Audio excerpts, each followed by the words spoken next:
Now, this is an anime series that I'm actually curious about everyone else's opinion besides my own. I read the manga of Failure Frame, and I was excited to see that the anime has recently come out, and it's almost done with its first season. I will say the CG takes are not that bad, but I can see, I don't know why a lot of when people see CG, it drives them crazy. And it seems like CG is being used a lot when it comes to Failure Frame, especially when it comes to the fighting moments. As long as it stays as close to the manga as possible, then I'm not too mad about it. But Failure Frame is actually a series that, outside of the questionable CG moments at times, it's definitely a series that I enjoy, being straight isekai trash. What I really enjoy about the series, it follows Toka, who is a high school student, gets brought into this world with a bunch of his classmates, but Toka's kind of like an outsider. From his childhood to where he is now, people always look down on him, whether if it's his family members or his own classmates, except like maybe a few. But most of his classmates look down on him heavily, just like his family members did.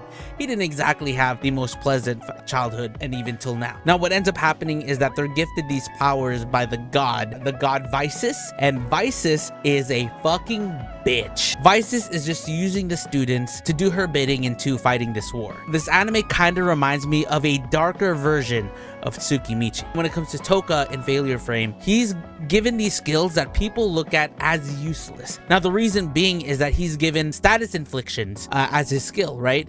Paralyze, sleep, poison, berserk, and usually even in video games like Pokemon, the chances of inflicting a person with those skills is like a maybe 80% chance, maybe even 50% or even lower. In that world, it's known to have, if you have those skills or if you have the ability to do that to people, the chance of you actually landing a hit is very low. But Toka's different. He's from another world and he's gifted these skills, and his hit rate is 100%. He will always land. And that's what sets him apart from the others in that world and even his own classmates. And what ends up happening is the goddess Visis ends up putting him into this dungeon where he is supposed to die because he knows how to use his skill in that dungeon. He ends up leveling up in that dungeon, making him extremely overpowered and overleveled, and he can pretty much kill anything. He ends up even killing the strongest human in that world. Not from another world, but the supposed strongest human there. Now, I like this anime a lot. Now, I could see why a lot of people wouldn't like the anime in comparison to the written material. Personally, if I'm going to be honest, I do like the written material versus the actual anime. But the anime, I think it does a fairly decent job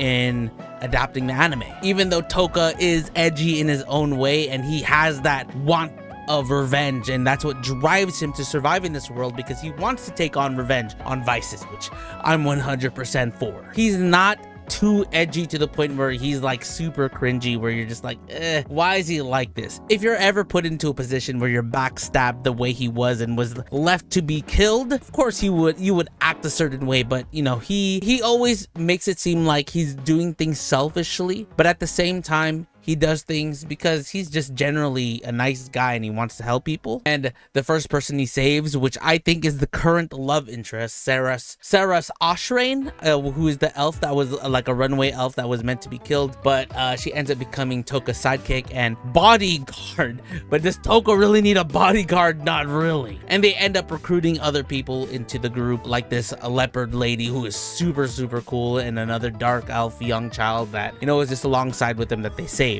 The story is actually not bad at all, and I don't know why, like, revenge plot on like the goddess is usually super intriguing to me in like isekai stories. The fact that his skills are completely different than what you would get from an overpowered protagonist, right? Usually an overpowered protagonist is gifted all of these elements, or he has these crazy ass stats. Now Toka does have crazy ass stats, but those stats is meant to kind of go one-to-one with his skill, and having a person following a main character where their skill is to only poison, sleep, berserk, paralyze, it's so interesting, and I kind of like it. He has to play somewhat dirty, especially like if you play competitive Pokemon, when you do that, it's kind of like you hate when people are just like constantly paralyzing you or putting you to sleep, toxic, poison, etc. It gets really annoying and it slowly whittles you down. But This is what Toka was gifted, and he has to just work with what he got, and he ends up becoming extremely overpowered. But personally, I really like the series, and I want to know everyone else's thoughts on the series, because I feel I hear different mixed things when it comes to Failure Frame. A lot of the things that I've talked about with other people, it's been mostly positive except the CG section, but